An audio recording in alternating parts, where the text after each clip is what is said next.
Introducing a fall favorite recipe, sautéed kale and sweet potato hash. Let me introduce you to our ingredients. Lesionado kale, vegetable broth, sweet potato, extra virgin olive oil, coarse salt, fresh cracked black pepper, garam masala, smoked paprika. Gather all of the ingredients, including your kitchen cooking utensils.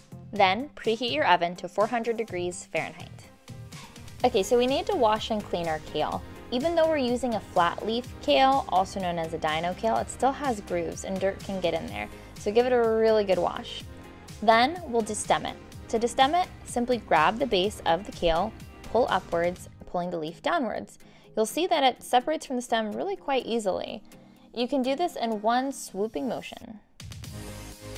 So this whole process takes a little over a minute, really not that much time, but you can save yourself an extra step and buy your kale already washed and already chopped. The downfall to this is many times there's chunks of the stem in the package, so you actually have to sift through and get those out.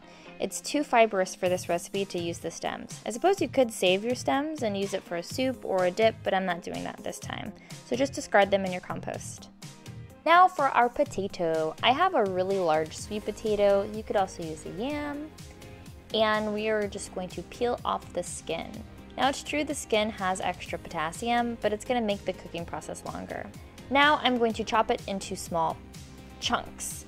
There's not a whole lot of rhyme or reason behind what I do. The main thing is to get flat surfaces. So I cut the potato into half moons, so there's a flat surface for each component of the potato. Then I take those half moons and I chop them into smaller pieces. Each half moon will give me about 3 to 4 pieces depending on the size of the potato.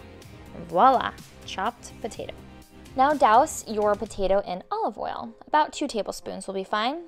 Coat it evenly and throw it into your pan. I have a cast iron skillet, but you can use a cookie sheet with parchment paper. Sprinkle a little bit of salt and pepper to taste. I am a big pepper lover. And then put it in the oven, set your timer for 20 minutes. Now that our potatoes are in the oven, we need to chop our kale. So again, there's no major rhyme or reason. You simply chop it up into bite-sized pieces. Now keep in mind that the kale shrinks when you're cooking it. So it's okay to have slightly bigger chunks because once it's cooked, it'll all wilt down. And if you've ever cooked spinach before, you know how much it will wilt down. So it does look like quite a lot of kale here, but again, we're gonna saute it and we're gonna lose a lot of that moisture in the pan. So these 4 cups of kale will wilt down into about 1 cup cooked. Instead of boxed broth, I'm actually using a vegetable concentrate known as bouillon. Now the instructions on the jar say a half a teaspoon for 4 ounces. So simply add that to your pan and whisk it until it's well dissolved. Then we're gonna add the kale into the pan in batches. If you have really large pieces, go ahead and break those up, but again, no worries, it will wilt down. Once your first batch of kale is wilted and some of that broth starts to get absorbed, you can add the remaining bit of kale into the pot. Your kale should still be pretty bright green and it should be evenly cooked after 3-4 minutes. At this point, we can check our potatoes. Again, those also should be well cooked through. By the time you're ready to add the potatoes, there should be no more broth left in the pan. And to get the timing right, I actually wait to cook the kale until the potatoes are halfway done. Now it's time to add our spices. I've got a heaping tablespoon of paprika. I use smoked paprika, and then 2 heaping tablespoons of garam masala. These spices aren't spicy, they don't have capsaicin, so they're not going to give you any kind of heat. Therefore, you can add as much as you'd like. Garam masala is a very flavorful spice, and it's rich in antioxidants, great for inflammation. So once you've got those 2 ingredients into your pot, give it a nice good mix so it's evenly incorporated.